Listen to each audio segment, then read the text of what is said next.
Pre మార్కెట్‌కి సంబంధించిన ప్రధాన అంశాలు చర్చించుకుందాం. ముందుగా మిత్రులందరికీ స్వాగతం. ఈరోజు మార్చి 9వ తారీఖు సోమవారం. ముందుగా ఏడీఆర్ సెంటిమెంట్ ఎలా ఉందనేది పరిశీలన చేసినట్లయితే HDFC bank, ICICI bank ADRs మాత్రం నెగెటివ్‌లో క్లోజ్ అయ్యాయి. Infosys, doctor Reddy's labs, Wipro ADRs మాత్రం పాజిటివ్‌గా క్లోజ్ అయ్యాయి.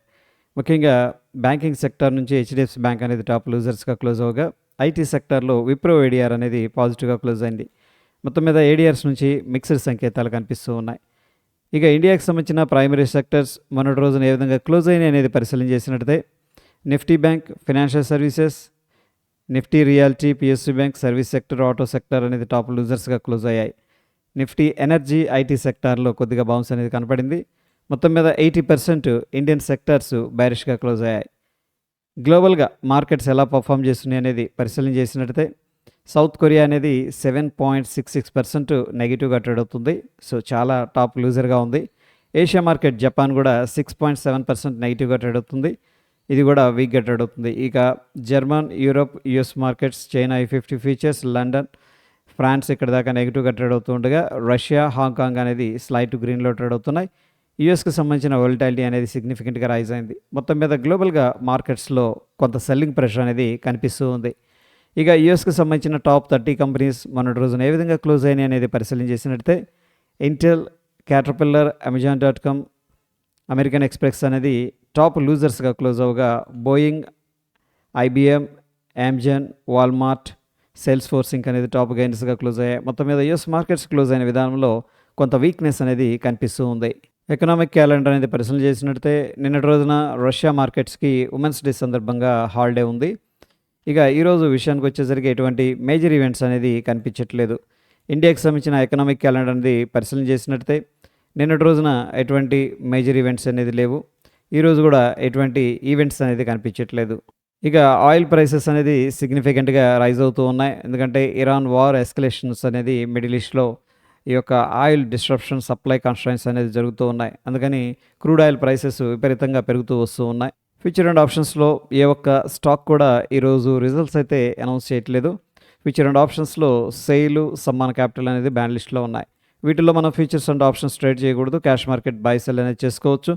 ప్రోబ్లీ కెయిన్స్ టెక్నాలజీస్, పతాంజలి అనేది బ్యాన్ లిస్ట్లోకి వెళ్ళడానికి ప్రాబిలిటీ అయితే కనిపిస్తూ ఉన్నాయి. నిఫ్టీకి సంబంధించిన హీట్ మ్యాప్ అనేది పరిశీలన చేసినట్టయితే మొన్నటి రోజున BL, Reliance, ONGC, NTPC, Sun Pharma అనేది టాప్ గెయినర్స్గా క్లోజ్ అవ్వగా ICICI bank, Shriram finance, Axis bank, Adani ports, Eternal అనేది టాప్ లూజర్స్గా అయితే క్లోజ్ అయ్యాయి. మొత్తం మీద 70% పైన నిఫ్టీ 50లో స్టాక్స్ వీక్గా క్లోజ్ అయ్యాయి. Individual stocks United Spirits, Hindustan Aeronautics Limited, Persistent, CG Power దీనిలో సిగ్నిఫికెంట్గా లాంగ్ బిల్డప్ అనేది జరుగుతున్నట్టు డేటా చూపిస్తుంది. ప్రైస్ ఇంక్రీజ్ అవుతుంది, ఓపెన్ ఇంట్రెస్ట్ కూడా ఇంక్రీజ్ అవుతుంది. ప్రాబ్లీ ఈ స్టాక్స్ ఇంకొంచెం పైకి వెళతాయని చెప్పేసి ఎక్స్పెక్ట్ చేస్తూ participants already long side positions అయితే క్రియేట్ చేశారు. బీడీఎల్, జేఎస్డబ్ల్యూ ఎనర్జీ, ఎస్ఆర్ఎఫ్ దీంట్లో సిగ్నిఫికెంట్గా షార్ట్ కవరింగ్ అనేది జరుగుతుంది. ఎవరైతే షార్ట్స్ క్రియేట్ చేశారో వాళ్ళు కవర్ చేస్తున్నారు. దీనివల్ల కొంత బుల్లిష్ మూవ్ అనేది రావడం జరిగింది. Ashok Leyland, policy bazaar, ICICI bank, bank Baroda, angel one దీంట్లో సిగ్నిఫికెంట్గా షార్ట్ బిల్డప్ అనేది జరుగుతున్నట్టు డేటా చూపిస్తుంది. ప్రైస్ డ్రాప్ అవుతుంది, ఓపెన్ ఇంట్రెస్ట్ అనేది సిగ్నిఫికెంట్గా రైజ్ అవుతుంది. ప్రాబ్లీ ఈ స్టాక్స్ కొద్దిగా కిందకి వెళతాయని చెప్పేసి ఎక్స్పెక్ట్ చేస్తూ ఆల్రెడీ షార్ట్ సైడ్ పొజిషన్స్ అనేది పార్టిసిపెంట్స్ క్రియేట్ చేసి పెట్టారు. గోద్రేజ్ జేసీపీ దీంట్లో సిగ్నిఫికెంట్గా లాంగ్ అన్వైండింగ్ అనేది జరిగింది. ఎవరైతే లాంగ్స్ అనేది హోల్డ్ చేస్తున్నారో వాళ్ళు ఎగ్జిట్ అయ్యారు. వీళ్ళ ఎగ్జిట్ వల్ల కొంత సెల్లింగ్ ప్రెషర్ అనేది ఆ స్టాక్లో కనబడింది. ఫ్యూచర్స్లో సెంటిమెంట్ ఎలా ఉందనేది పరిశీలన చేసినట్లయితే లాంగ్ సైడ్ 22%, షార్ట్ సైడ్ 67% అనేది ఉంది. మొత్తం మీద కొద్దిగా వ్యూ బేరిష్తో పొజిషన్స్ అనేది క్రియేట్ చేసినట్టు అర్థం చేసుకోవచ్చు. నిఫ్టీకి సంబంధించిన ఫ్యూచర్ చార్ట్ అనేది అబ్జర్వ్ చేస్తూ వస్తూ ఉన్నాం. మొన్నటి రోజున నెగిటివ్గా క్లోజ్ అయింది. So based on the price and open interest interpretation ఏం చెప్తుందంటే షార్ట్ బిల్డప్ అనేది జరిగినట్టు చెప్తూ ఉంది. ఇక ఈరోజు ఎటువంటి ఇండెక్స్లో కూడా ఎక్స్పైరీ అనేది లేదు. పార్టిసిపెంట్ వాయిస్ డేటా అనేది పరిశీలన చేసినట్లయితే ఎఫ్ఐఎస్ అయితే ఇండెక్స్ ఫీచర్స్ ద్వారా హెవీగా షార్ట్ చేశారు. ఇండెక్స్ ఆప్షన్స్ ద్వారా బేరిష్గా ఉన్నారు. స్టాక్స్లో కూడా సెల్లింగ్ చేస్తున్నారు. Proprietary index features, stock features ద్వారా కొద్దిగా బులిష్గా ఉన్నారు. ఇండెక్స్ ఆప్షన్స్ ద్వారా బేరిష్గా ఉన్నారు. Client index features, stock features, index options immediate ద్వారా బులిష్గా ఉన్నారు.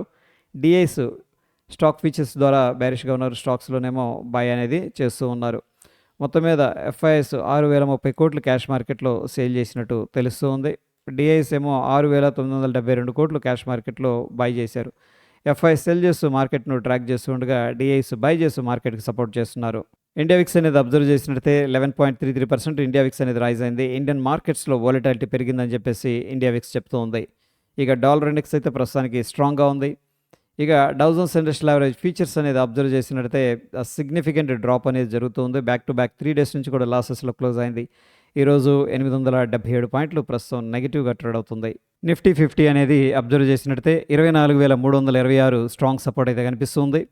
24,956 స్ట్రాంగ్ రెసిస్టెన్స్ ఉంది. బ్యాంక్ నిఫ్టీలో 57,682 ఇంపార్టెంట్ సపోర్ట్ కనిపిస్తుంది. 58,371 ఇమీడియట్గా రెసిస్టెన్స్ ఉంది.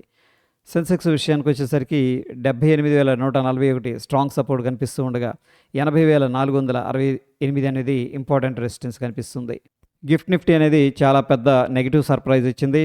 మొన్నటి రోజున డోజీ లాగా క్లోజ్ అయింది. ఇక్కడ ఈరోజు ఓపెన్ అయింది. ఓపెన్ అయిన తర్వాత కూడా చాలా సిగ్నిఫికెంట్గా కిందకి వెళ్ళింది. ఎనీహౌ కొద్దిగా రికవరీ అనేది జరుగుతుంది. మనం చూస్తున్న సమయానికి ఏకంగా 746 పాయింట్లు అప్రాక్సిమేట్గా నెగిటివ్గా ట్రేడ్ అవుతుంది.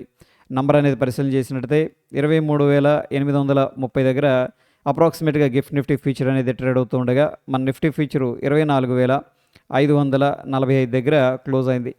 సో దగ్గర 700 పాయింట్లు నెగిటివ్గా కనిపిస్తుంది. Based on the gift Nifty futures మనం ఒక స్ట్రాంగ్ గ్యాప్ డౌన్ అనేది ఎక్స్పెక్ట్ అయితే చేయొచ్చు. ఇక గోల్డ్ అనేది కూడా ప్రాఫిట్ బుకింగ్లో అయితే ఉంది. న్యాచురల్ గ్యాస్ అనేది సిగ్నిఫికెంట్గా రైజ్ అవుతుంది. క్రూడ్ ఆయిల్ అనేది సిగ్నిఫికెంట్గా రైజ్ అవుతుంది. బిట్ కాయిన్ అనేది అండర్ ప్రెషర్లో ట్రేడ్ అవుతుంది. ఈరోజు కొన్ని stocks REITs, GNFC, IRB Infra, Tata Power, doctor Reddy's labs, Max Estates, Meesho, Kwality Wall's, PB Fintech అనేది న్యూస్లో ఉన్నాయి. అయితే ఫ్రెండ్స్, నేను టెలిగ్రామ్లో ఈ స్టాక్ పేరు, ఇందులో ఉన్న న్యూస్, ఇది పాజిటివా నెగటివా న్యూట్రల్ అనేది ఒక చిన్న షార్ట్ సమ్మరీ లాగా అప్డేట్ అయితే చేస్తున్నాను. టెలిగ్రామ్ లింక్ అనేది బయోలో డిస్క్రిప్షన్లో ఉంది. అక్కడ నుంచి మీరు జాయిన్ అవ్వచ్చు. ఇక టెక్నికల్గా ఇండికేటర్స్ ఏం చెప్తున్నాయి అనేది మనం పరిశీలన చేసినట్టయితే డౌ డైలీ టైం ఫ్రేమ్లో సిగ్నిఫికెంట్గా సెల్ అనేది ఇండికేట్ చేస్తుంది. లోవర్ టైం ఫ్రేమ్లో కూడా స్ట్రాంగ్ సెల్ అనేది ఇండికేషన్ అయితే ఇస్తుంది. నిఫ్టీ 50లో డైలీ టైం ఫ్రేమ్లో స్ట్రాంగ్ సెల్, లోవర్ టైం ఫ్రేమ్లో కూడా స్ట్రాంగ్ సెల్ అనేది ఇండికేషన్ ఇస్తుంది. బ్యాంక్ నిఫ్టీ విషయానికి వచ్చేసరికి daily time frame, lower time frame అన్నింటిలో కూడా స్ట్రాంగ్ సెల్ అనేది ఇండికేషన్ అయితే ఇస్తుంది. మొత్తం మీద అబ్జర్వ్ చేసినట్టయితే ఏడిఆర్స్ నుంచి మిక్స్డ్ సంకేతాలు కనిపిస్తున్నాయి. బ్యాంకింగ్ సెక్టర్ ఏడిఆర్స్ నెగిటివ్గా ట్రేడ్ అవుతున్నాయి. ఐటీ సెక్టర్ అయితే విప్రో ఏడిఆర్ మాత్రం పాజిటివ్గా ట్రేడ్ అవుతుంది. సో సింపుల్గా ఏంటంటే మిక్స్డ్ సంకేతాలు ఏడిఆర్స్ నుంచి ఉన్నాయి. ఇక గ్లోబల్గా మార్కెట్స్ అనేది పరిశీలన చేసినట్టయితే చాలా నెగిటివ్గా అయితే ట్రేడ్ అవుతున్నాయి. ముఖ్యంగా ఏషియా మార్కెట్, జపాన్ అండర్ ప్రెషర్లో ట్రేడ్ అవుతుంది. సౌత్ కొరియా కూడా టాప్ లూజర్గా కనిపిస్తుంది. ఆఫ్కోర్స్ యూఎస్ మార్కెట్స్ కూడా అండర్ ప్రెషర్లో ఉన్నాయి. ఇక గిఫ్ట్ నిఫ్టీ అనేది పరిశీలన చేసినట్టయితే దగ్గర 680 to 700 పాయింట్స్ పైన నెగిటివ్గా కనిపిస్తుంది. సో ప్రస్తుతం సిచ్యువేషన్లో స్ట్రాంగ్ గ్యాప్ డౌన్ అనేది జరగబోతుంది. యుఎస్, ఇజ్రాయెల్, ఇరాన్ వారు ఎస్కలేషన్స్ వల్ల ఏంటంటే ప్రస్తుతానికి క్రూడ్ ఆయిల్ ధరలు అనేది విపరీతంగా పెరుగుతున్నాయి. అయితే క్రూడ్ ఆయిల్ ఇంపోర్ట్స్ చేసుకునే కంట్రీస్ చాలా సఫర్ అయ్యే అవకాశం ఉంది. ముఖ్యంగా ఇండియా క్రూడ్ ఆయిల్ మీద డిపెండెన్సీ అనేది చాలా ఎక్కువగా ఉంది. అందుకని ఈ వారు ఎస్కలేషన్స్ అనేది సెటిల్ అయ్యేదాకా ఇండియన్ మార్కెట్స్, గ్లోబల్ మార్కెట్స్లో వోల్టాలిటీ ఉండే అవకాశం ఉంది. ప్రస్తుతం సిచ్యువేషన్లో క్వాలిటీ స్టాక్స్ అనేది లాంగ్ టర్మ్ కోసం మాత్రమే అక్యుములేట్ చేసుకోవాలి. షార్ట్ టర్మ్లో మార్కెట్స్ ఎవరీ రైజ్లో కూడా సెల్లింగ్ అనేది జరుగుతూ ఉంది. ఈ వార్ ఇంపాక్ట్ వల్ల ఏంటంటే మార్కెట్లో హెవీగా వోల్టాలిటీ ఉండే అవకాశం ఉంది. ఇది ఫ్రెండ్స్ ప్రీ మార్కెట్కి సంబంధించిన అప్డేట్స్. ఎటువంటి క్రిటికల్ అప్డేట్స్ ఉన్న ఫ్రెండ్స్ టెలిగ్రామ్లో షేర్ చేస్తాను. వీడియో ఇన్ఫర్మేటివ్గా అనిపిస్తే తప్పకుండా లైక్ చేయండి. మరొక ఇంట్రెస్టింగ్ ఎపిసోడ్లో మళ్ళీ కలుసుకుందాం. Stay tune. ధన్యవాదాలు.